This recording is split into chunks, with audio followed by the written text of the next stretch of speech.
My name is Allura Vaughn. I'm 30 years old, and on the night of my 6th wedding anniversary, surrounded by the people who loved us most, my husband looked me dead in the eyes across a candlelit table and told me he was leaving me for a richer woman. The room went still. Everyone was waiting for tears, for screaming, for something to shatter. Instead, I set down my glass, looked back at him, and said 2 words. Good decision. He smiled, he actually smiled, like he'd won something. 2 weeks later, that smile was gone.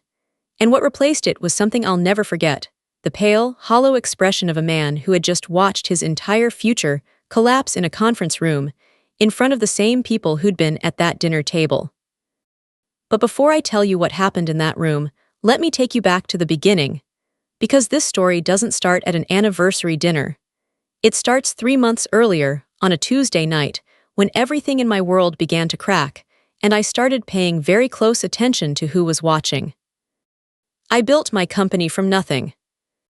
Not from a family trust, not from a wealthy investor who believed in me early. From nothing, late nights, rejected proposals, a laptop that overheated in the summer, and a rented office the size of a large closet. I made cold calls that went nowhere and pitched ideas to rooms full of people who looked right through me. And then, slowly, it worked.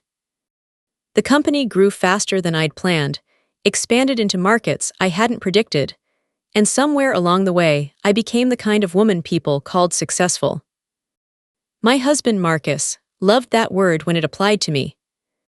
At family dinners, he'd lean back in his chair with the easy confidence of someone basking in reflected light. She built all of this from the ground up, he'd say, gesturing broadly like he was presenting me at an auction. I keep telling people, I'm the luckiest man in any room she walks into. And I believed him, I genuinely did. Because when you're building something difficult, you want to believe the person next to you is there because they love you, not the version of you that wins.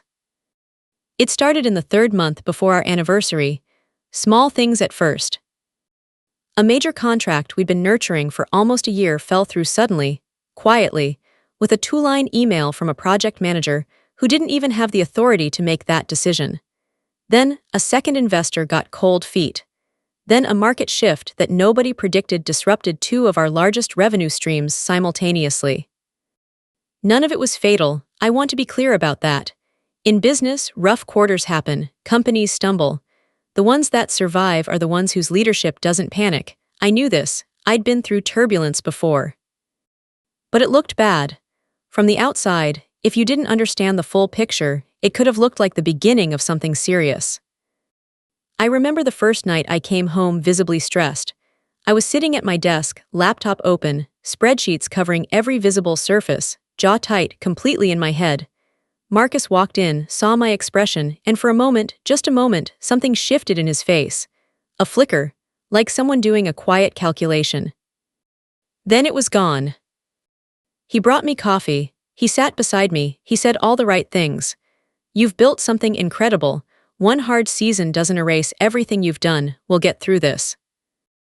I remember leaning my head on his shoulder that night and thinking, at least I have this. I should have paid more attention to that flicker. The changes were gradual at first, so gradual I almost didn't notice. He started staying out later.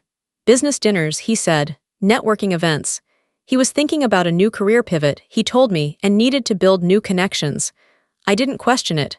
I was too deep in my own problems, too tired at night to probe the gaps in his explanations. But Sienne noticed. Sienne Acaffer has been my best friend since we were 22 years old, sharing a horrible apartment with paper-thin walls and a landlord who never fixed the heat. She is brilliant, perceptive, and has a level of emotional intelligence that I have sometimes found borderline inconvenient, because she notices things I wish I could keep convincing myself weren't there. About 6 weeks before our anniversary, she called me on a Sunday afternoon while I was reviewing contracts. Can I ask you something without you getting defensive? I knew immediately it was about Marcus. He's been different, she said, not accusatory, just stating something she'd observed. Since the business stuff started, something about the way he looks at you when you're not looking at him. He's been supportive, I said. I know, she said carefully, I know he has. I'm not saying he hasn't been. I'm saying there's something underneath it that I don't like. We stayed on the phone for a long time that afternoon, and by the end of the conversation, Sienne had suggested something that I initially resisted, then slowly, reluctantly, began to see the logic in. A test, not a trap, not a manipulation. A test with one simple question at the center of it. Does he love me, or does he love what I provide? Here's what we did. I told Marcus that things were worse than they looked. I told him, very seriously, very quietly, on a night when we were alone in the kitchen after dinner, that I was genuinely scared the company might not survive, that I'd been meeting with advisors, that the next few months were going to be critical, that there was a real possibility that everything I'd built might have to be restructured. None of it was true. The company was already stabilizing. The contracts were returning. My team had managed the turbulence well. By the time I had that conversation with Marcus, we were quietly on our way back up. But he didn't know that. And we watched. Sienne, meanwhile, began appearing in Marcus's orbit. Subtly at first, an introduction at a gathering, a brief mention that she'd recently exited a highly profitable company. She let him ask questions. She gave him just enough to be interesting. The story she told was calibrated perfectly: successful, ambitious, wealthy, available. We didn't push. We didn't manufacture drama. We simply gave him room to show us who he was. He showed us faster than either of us expected. The anniversary dinner was at a restaurant we'd been to on our first date. Marcus had made the reservation himself. I remember noticing that and thinking it was a sweet touch. Both families were there. His parents, my parents, cousins, the relatives who had watched us get married 6 years earlier, and still told the story about my wedding shoes breaking right before the ceremony, and how I'd laughed instead of cried. For most of the evening, it felt like any other family gathering. Wine, stories, the good-natured teasing that comes with any table that's known each other long enough. My mother kept refilling people's glasses. His father told the same 3 stories he always told, and everyone laughed at the right moments anyway. Marcus seemed fine. More than fine, he seemed relaxed in a way I hadn't seen in weeks. At the time, I told myself it was because the evening was going well. I understand now that it was something else entirely. Near the end of dinner, just after dessert plates were cleared, he stood up. My mother leaned toward me with a quiet smile. "Here comes the love speech," she whispered. He didn't say anything at first. He just looked around the table slowly, making eye contact with each person the way someone does when they want a room's full attention. And he had it. Within seconds, every conversation had stopped. His expression was serious, in a way that didn't match the evening. "I think everyone here deserves to hear the truth," he said. I set down my glass. This marriage is over. What followed was one of the most surreal 5 minutes of my life. He spoke with the measured, rehearsed calm of someone who had practiced this speech. He talked about his dreams, his future, his ambitions, as though he were the protagonist of his own origin story, standing at the beginning of something new. He talked about the business instability. He used phrases like protecting my future and facing reality in a tone that made them sound like virtues rather than what they were. And then he announced her, the woman, the richer woman who understood ambition. He didn't name her.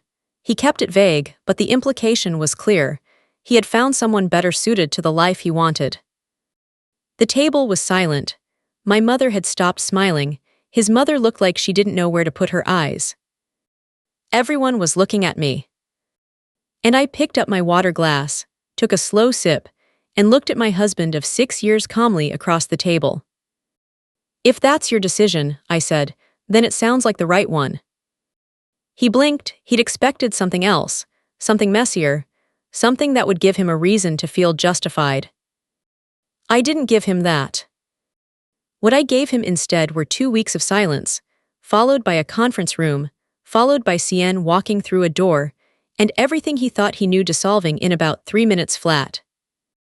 The divorce meeting was held at a law office downtown. Same faces as the anniversary dinner, different table. No candles, no background music. The lawyers had laid out the documents in advance, neat stacks of paper that represented the formal dismantling of a life we'd built together. Marcus arrived late. He was dressed well, I noticed that, like someone who wanted to be looked at. He shook hands, exchanged a few words, moved through the room with the easy confidence of a man who believed he was walking into a conclusion. He sat down without really looking at me. That was fine. He spoke before the process began. He wanted the room to understand his perspective. He repeat. Some version of what he'd said at the dinner, the uncertain future, the practical considerations, the self-preserving logic of someone who had made peace with their decision. A few relatives shifted uncomfortably. His mother stared at the table. And then he looked toward the door and smiled for the first time since he'd entered the room. Because Sienne had just walked in. She looked extraordinary. She always does. Sienne has a presence that fills a room without effort, the kind of effortless self-possession that reads as power even before she's said a word. She was dressed impeccably. She walked in like she'd been there 100 times. Marcus stood, his whole posture changed. I'd like everyone to meet someone, he said proudly, gesturing toward her. This is the woman I've been telling you about. Sienne stood beside him. She smiled politely at the people around the table, and then her eyes found mine, just for a second, and I gave her the smallest nod. She placed her hand on the table. Before we proceed, she said, her voice calm and even, I think there's something everyone in this room should know. Marcus laughed softly, the kind of laugh people use to deflect something they're not sure about. What do you mean? The papers are right there, let's just. Let me finish, she said. The room went quiet in the way rooms do, when they understand something important is happening. Sienne looked around the table slowly, then she told them. She told them she was not who Marcus believed she was. That the wealth, the business empire, the curated story of her success, it had been a performance. Not a lie built to destroy him, but a mirror, held up carefully to show him something he'd been hiding even from himself. Marcus's expression changed in stages. Confusion first, then the beginning of something colder. I've known Allura for 8 years, Sienne said, her voice steady and clear. She's the most capable person I've ever met. And 3 months ago, when her business hit a rough patch, a temporary rough patch, I watched her husband begin making quiet calculations. That's not, Marcus started. The company was never collapsing, Sienne continued. It was stabilizing. By the time Allura told you she was scared, the hard part was already over. We needed to know if you knew that. We needed to know if your love was something that lived in the good times, or something that could survive uncertainty. Silence. You answered the question, she said simply, faster than we expected. Marcus turned to me. The confidence was gone. Completely, entirely gone. In its place was something raw and desperate, the expression of a man who has just realized the ground beneath him was never as solid as he thought. Allura, his voice had dropped. This isn't fair, you set me up, you can't. I gave you a choice, I said. You made it freely. I was stressed, I wasn't thinking clearly. I made a mistake and I know that now, and we can still fix this. We don't have to do this. He reached toward the documents on the table. Like if he moved them, the moment would dissolve. I reached forward at the same time, picked up the pen. You're right about one thing, I said. We don't have to go through with the divorce you planned. He looked up. For just 1 second, something like hope crossed his face. I signed my name. But we are absolutely going through with the one I'm filing. I placed the pen on the table, straightened up, and for the first time in 3 months, I felt the knot in my chest loosen completely. I looked at him, really looked at him, and I told him the truth. Not with anger, not with satisfaction. Just clearly, the way you state something that has already been decided. You didn't lose this marriage because my business struggled, I said. You lost it because the moment you believed it might, you started looking for an exit. You didn't stay and fight beside me. You calculated what I was worth without the money and decided the number was too low. He opened his mouth, closed it. That's not something I can fix, I said, and it's not something I want to.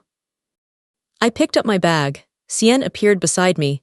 my parents were already standing. As I walked toward the door, I thought about the man who used to bring me coffee during late nights, who called me his favorite success story, who laughed at parties, and said he was the luckiest man in any room I walked into. I thought about that flicker, that quiet calculation I'd seen cross his face that Tuesday evening in our kitchen, so briefly that I'd almost missed it. I hadn't missed it, not really, I just hadn't wanted it to mean what it meant. But now I knew. And the man who spent 2 weeks believing he was walking away from a failing future had just understood something he would carry for a very long time. He hadn't escaped a collapsing life. He had walked away from the best one he would ever have. And this time, there was no coming back from that.